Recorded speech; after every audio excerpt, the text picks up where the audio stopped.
Okay guys, welcome back for another video. This one came a lot quicker than I thought it would. I am currently enjoying the magnificent rainy view of my pond that I'm sure has some sort of alligator in it. I have yet to see it for myself, but it just looks too suspicious. Too serene for my liking. But you know what also is suspicious? Family, just as the holidays are rolling around. And today we are going to be sitting down and wondering whether or not some of these people are assholes based on the wildly inappropriate and bold responses they have to their circumstance. Okay, this first one seems to be a lot more preemptive. Would I be the a-hole if I announced my pregnancy at my Christmas/birthday party, even though my sensitive ex would be there? Why is he there? Seems like all of this could be circumvented if you rescinded the invitation. I, female 30, and my fiance,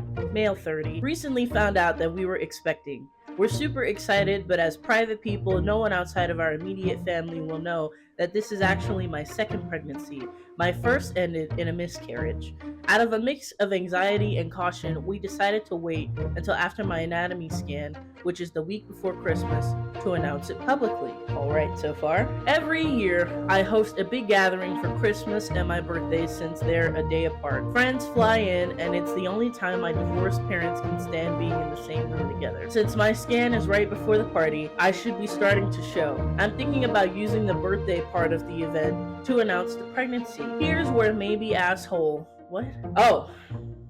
Here's where the maybe a-hole comes in. My ex, male 32, will likely be there. We're still quote-unquote friends, okay, because he's close with a lot of my social circle, and we try to be civil. My fiance and ex were friends for over a decade before things went south. While I know adults are free to make their decisions, I don't think I would have made that one. According to her, my ex and I dated on and off for a year. It wasn't great. He was controlling and obsessed with the idea that I'd cuck him if I did anything without him. Several months after our final breakup, my fiance and I started dating. My ex demanded my fiance choose between their friendship and me, and my fiance chose me. The ex that spread rumors that we cheated, we lost a lot of friends, and the one who stayed neutral are why he's still at gatherings. If they're invited, excluding him feels awkward.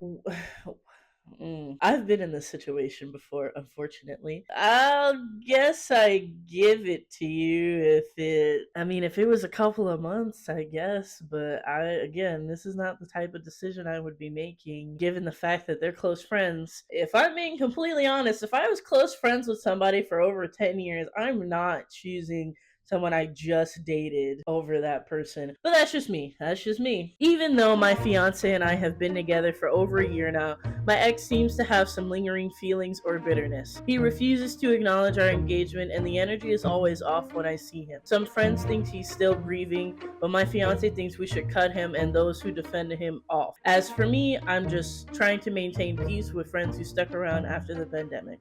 See, this is where you get in trouble. Again, I would not have chosen the person I just dated over someone I've been friends with for 10 years. In my situation, unfortunately, the person I was friends with since the beginning of high school was that guy that dated and cheated at the same time. I know relationships move fast. This one just seems a little too fast for my liking. You dated a couple months after you broke up with your ex-boyfriend who was friends with the person that you're dating. You had a miscarriage, which tells me that you were trying for a baby well before you were dating for over a year, and now you're pregnant again. It just seems like there's something going on there that either you're leaving out or I think that if you announced it at the Christmas party, it is your party and your birthday, but to have someone over that you know you have beef with, you can say that you don't all you want, but you still have beef with this guy, both of you do. To invite him and then spring it on him, I think that kind of makes you the asshole. And I also think that's just inviting some unnecessary negativity, because you know how he's going to react, even though it's your party, then maybe you just should not invite him, because if you did and then you sprung that on him, knowing that he has lingering feelings, then it kind of makes you both just look bad. Even more than you kind of already look bad to me. I don't know. I'll see this Redditor right here. Your ex should not be there. Why is he even there? OP keeps hitting her thumb with the hammer and still asking us if that's what she should do. That's exactly right. That's exactly right.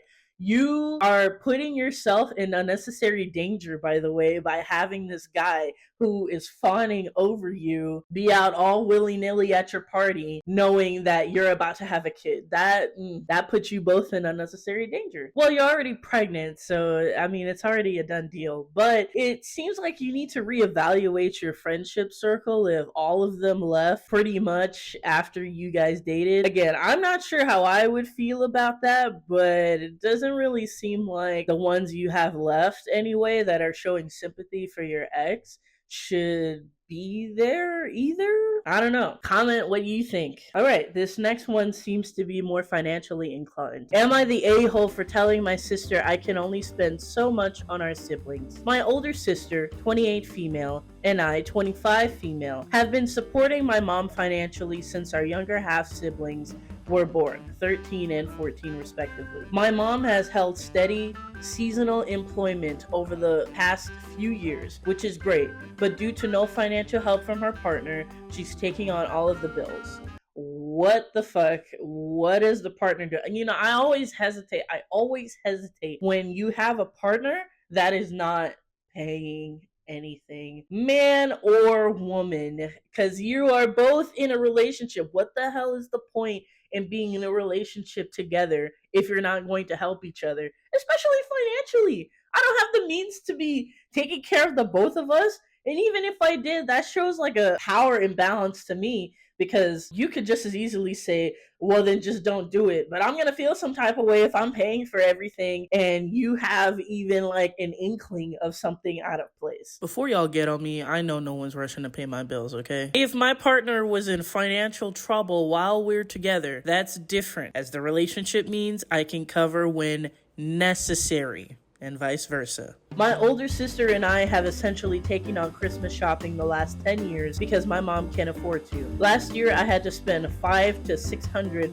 on the kids alone. That seems like a very steep, varied price pool of money on the kids alone, while I had other people to shop for as well. I live alone about an hour away from my older sister, who is very close with my mom. I'm already seen as the isolated daughter sibling because I'm constantly missing out on the kids' sports games, school events, etc. But it's worth it to me because I have severe trauma and anxiety and I'm working through, which links back to my family. I also work 2 jobs and honestly don't have the free time to visit a lot. There's definitely a bias towards me because I am so independent. I don't think you're the one. I personally am probably that person in my family where I didn't really get invited to a lot of stuff. Of course, I didn't get invited to a lot of stuff because like that's kind of the person I am. Usually I'd say no because I know that everyone's gonna be so like hyperactive and moving and going, and pretty much because I'm the oldest one out of all my siblings and cousins, I'm gonna be the one responsible while all the adults just shuffle away and drink and whatever. And I'm not trying to do that when we're supposedly supposed to be having a good time together.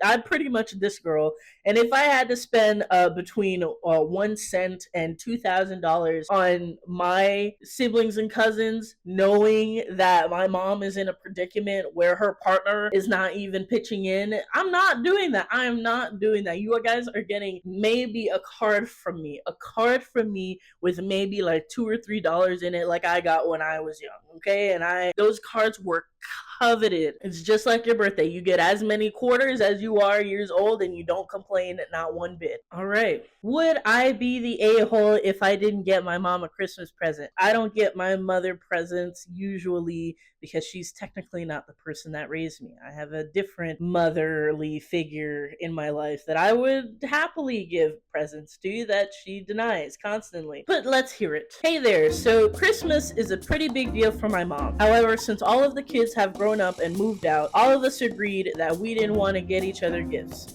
Literally no hard feelings. We just recognize that the season is stressful enough and spending time together is what's most important. My mom hates this. She wants us all to exchange gifts. I get my grandma, parents, and nieces and nephews a present, and so do my siblings. This year, I've asked my mom no less than 3 times what she wants for Christmas. The last time I asked, I told her, please, I am begging, at least give me a hint. And she replied, hint. Okay. I told her, I'm serious, this is so unhelpful, and she never replied. She's always pressuring us to do Christmas, yet she won't give me any idea as to what to get her. She has tons of money and buys whatever she wants when she wants it. Anything I could afford to get her is basically junk compared to what her pick would be anyway. I'm not really made of money, but I want my gift to be something she actually wants. So would I be the asshole if I didn't get her a gift this year? No, you wouldn't be the asshole, I guess, if you didn't get her a gift, but it just kind of sounds like your mom wants a gift from the heart. Gifts like that don't really have to be expensive. It's just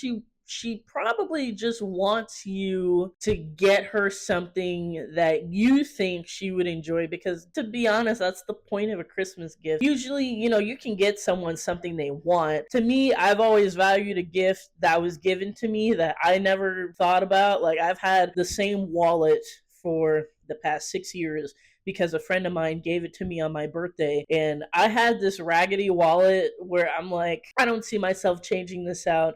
But when she gave it to me, it's like someone gave me something, someone put a lot of thought in it, so I'm gonna keep it for as long as humanly possible. Yeah, and the person down here says, you're the asshole, but in a playful way. Just don't be a Grinch. Your mom clearly loves Christmas, and while she's being coy about what she wants, that's a part of the holiday game. I'm a person that wants you to get straight to the point. If you're playing coy, I might have the same reaction. At the same time, I'm not just not gonna get her a gift. I'm just gonna get her something and then at the end be like, you better not complain because I asked you like 5 different times what you wanted, and if this is not what you wanted, then you better service with a smile because I gave you what I could. But if you're having trouble this year trying to plan what to gift somebody, I have this ball of yarn, as you can see, I'm using as a microphone. People like to take up new hobbies every now and again, so I give them like a ball of yarn and like a crochet kit, or I give them like a house plant to see how well they are, like how green their thumb is. Some people are abhorrent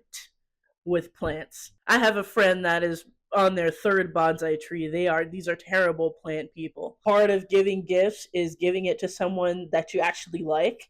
So chances are whatever you give the person that you like, that you know likes you back, is going to be well appreciated. Well, I'm happy to give you a holiday edition to Am I the A-hole? I know I've said asshole quite a few times. I can't help it. But if you guys want more of these videos, please comment below. Thank you for the support on the last video, and I will see you guys in the next one.